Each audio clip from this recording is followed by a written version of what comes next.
I am the Tofu Golem. Please enjoy the video. You start by preparing your Xbox and account so connections work reliably. Sign into your Xbox profile with Xbox Live Gold or Game Pass and update Minecraft plus the console OS. This fixes version mismatches and stability. Once done, check network settings.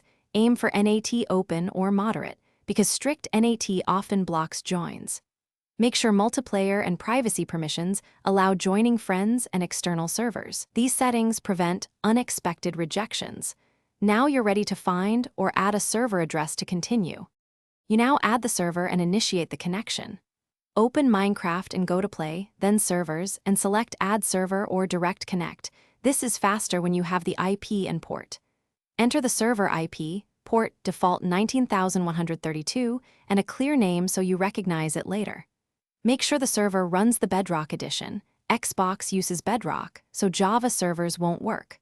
Once the entry is saved, select it and press Join. Watch the load messages, because they hint at version or whitelist issues. Finish by confirming you're actually in and can interact. Test chat, blocks, and teleport. If you can't join, diagnose systematically. Verify client-server version parity, confirm you aren't banned or missing from a whitelist, and ensure server capacity isn't full. For persistent connectivity problems, try another network or enable UPnP/port forwarding on your router to fix NAT issues.